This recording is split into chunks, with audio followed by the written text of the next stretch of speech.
আমি মছলপুৰত আমাৰ অধিৱেশন এইবাৰ অনুষ্ঠিত কৰিছোঁ আৰু আজি পতাকা উত্তোলন কাৰ্যসূচী হৈ গ'ল। অলপ পিছত প্ৰতিনিধি সভা আৰম্ভ হ'ব আৰু এই প্ৰতিনিধি সভাত অনাগত দিনত বড়োলেণ্ড অঞ্চলৰ 26টা জনগোষ্ঠী আৰু 35 লাখ জনসাধাৰণ কেনেকৈ নিৰাপত্তা, শান্তি, সম্প্ৰীতি, সুস্থতাৰে জীয়াই থাকিব পাৰে আৰু আগুৱাই যাব পাৰে, ইয়াৰ কাৰণে এটা ৰাজনৈতিক দল হিচাপে আমাৰ যি দায়িত্ব গণতান্ত্ৰিক দেশত আমাৰ কামটো কৰিবৰ কাৰণে আজি আমি আলোচনা কৰিম। UPPL দল হিচাপে এটা নীতিৰ আধাৰত আমি কাম কৰি আছোঁ। আমাৰ নিজৰ এটা ডাঙৰ মিছন আৰু ভিজন আছে। 2015 চনত UPPL যেতিয়া স্থাপন কৰিছিলে, প্ৰথম এজেণ্ডা হিচাপে UG ব্ৰহ্ম ডাঙৰীয়া প্ৰতিষ্ঠাপক সভাপতি, আজিৰ মন্ত্ৰী, তেখেতে সেই সময়ত প্ৰথম এজেণ্ডা হিচাপে লৈছিলে যে বড়োলেণ্ডত গণতান্ত্ৰিক বাতাবৰণ, গণতন্ত্ৰটো শক্তিশালী কৰিব লাগে আৰু লগতে শান্তি প্ৰতিষ্ঠা কৰিব লাগে। আৰু আপোনালোকে দেখিবলৈ পাইছে 2020 চনত আমি এলায়েন্স গভৰ্ণমেণ্ট গঠন কৰিছিলোঁ, কিন্তু এলায়েন্স গভৰ্ণমেণ্ট হ'লেও যোৱা 5টা বছৰত বড়োলেণ্ড অঞ্চলত বসবাস কৰা সকলো ৰাইজে, সকলো জনসাধাৰণে নিজৰ যিটো কথা, নিজৰ যিটো অপিনিয়ন, সেইটো মুক্ত মনেৰে ৰাখিব পাৰিছিলে। ইয়াত কাকো কোনো এজন ব্যক্তিক যিসকলে মুক্ত মনেৰে কথা কৈছে, যুক্তিযুক্ততা বা সমালোচনা এইবিলাকত যিবিলাক আছিলে, সেই সকলক কোনো ধৰণৰ হেঁচা প্ৰয়োগ কৰা হোৱা নাই, কোনো ধৰণৰ হাৰাশাস্তি কৰা হোৱা নাই। যোৱা 5টা বছৰত 26টা জনগোষ্ঠীয়ে নিজৰ আত্মসন্মান লৈ নিজৰ যিটো নেকি নিৰাপত্তা সেইটো লৈ পেলাই জীয়াই থাকিব পাৰিছে আৰু শান্তি বহুত ধুনীয়াকৈ এটা পৰিৱেশ আহিছিলে। এটা সময়ত কোকৰাঝাৰত হেলমেট পিন্ধিলেহে ফাইন আছিল। গোটেই ভাৰতবৰ্ষত হেলমেট নিপিন্ধিলে ফাইন, কিন্তু কোকৰাঝাৰত হেলমেট পিন্ধিলে ফাইন আছিলে। যেতিয়া UPPL চৰকাৰ গঠন কৰিল, ইয়াৰ পৰা সামৰিক বাহিনী, অৰ্ধসামৰিক বাহিনী যিবিলাক অপাৰেশ্যনৰ কাৰণে, শান্তি প্ৰতিষ্ঠা কৰাৰ কাৰণে নিয়োগ কৰা হৈছিলে, এইবিলাক লাহেকৈ বড়োলেণ্ডৰ পৰা আঁতৰাই লৈ গৈছিলে। কিন্তু আমি আচৰিত হৈছোঁ যে এই মাহতে আমি কেইদিনমান আগত দেখিলোঁ যে কোকৰাঝাৰত পুনৰ পেৰামিলিটাৰী ফৰ্চেছ বা আৰ্মি মোতায়েন কৰিব লগা হৈছে। এইটো অতিকৈ দুখৰ কথা। যোৱা 5টা বছৰত 144 লগা নাছিলে, আজি পুনৰ 144 লগাব লগা হ'ল।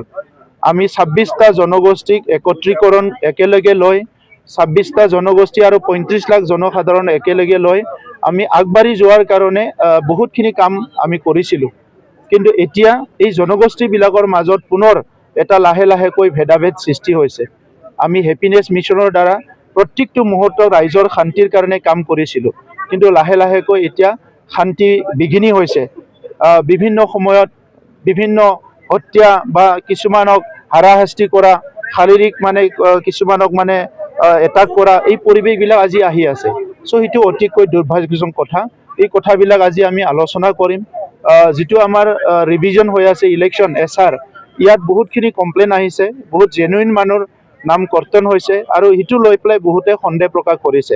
আমি আমাৰ দলৰ তৰফৰ পৰা আমি বিভাগীয় কৰ্তৃপক্ষ আৰু চৰকাৰক অনুৰোধ কৰিম যে ইয়াত কোনো জেনুইন মানুহ 18 বছৰৰ ওপৰত যিসকলে ভাৰতীয় নাগৰিক ভোট দিবলৈ পায়, সেইসকলৰ এটাও নাম যাতে বাদ পৰি নাযায়। আৰু সেইটোৰ কাৰণে আমি UPPL দলে চকাৰ দৃষ্টি ৰাখিম আৰু আমি কাম কৰি আছোঁ।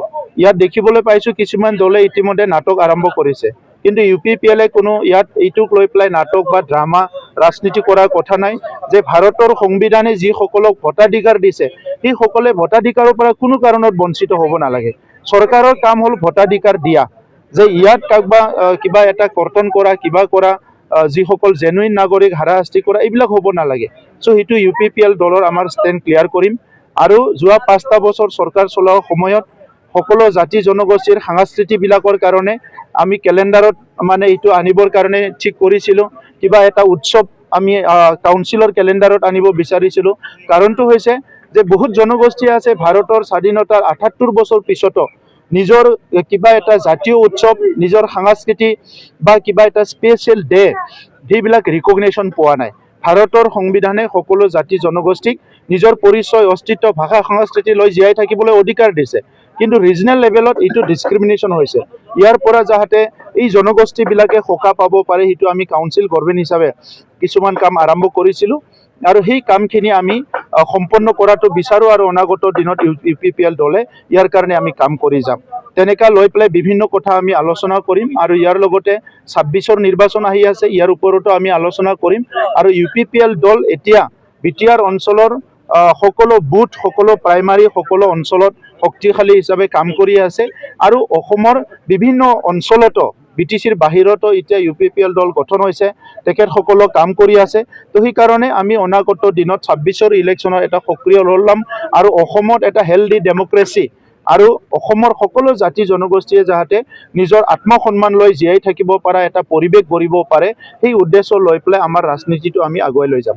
অকলে খেলিব নে এনডিএৰ লগত থাকিব স্যাৰ ইয়াৰ কাৰণে এইটো মিটিং এই মিটিংটো শেষ হোৱালৈকে ৰখি থাক তাৰপিছত কৈ আছো আৰু বাহিৰতো দিব নেকি বাহিৰত মানে BTC বাহিৰতো কেণ্ডিডেট হা আমাৰ দলটোতো বিভিন্ন অঞ্চলত গঠন কৰা হৈ গৈছে তো সেই হিচাপে আজি আমি ইয়াত প্ৰতিনিধি সভাত আলোচনা কৰিম আৰু আমাৰ কৰ্ণধাৰ কমিটি আছে বিভিন্ন কমিটি আছে ইয়াত আলোচনা কৰি আমি বিবেচনা ল'ম আলোচনা কৰিম যে আমাৰ নতুন কমিটি বিভিন্ন সেলবিলাক গঠন হ'ব জনগোষ্ঠীৰ ভিত্তিত কিছুমান সেল আমাৰ গঠন কৰা হৈছে আৰু কেন্দ্ৰীয় কমিটি আমাৰ নেক্সট 3টা বছৰৰ কাৰণে গঠন হ'ব লাগে এই গোটেই পৰিৱেশবিলাক এজেণ্ডাত আমাৰ আছে সেইটো আমি আলোচনা কৰিম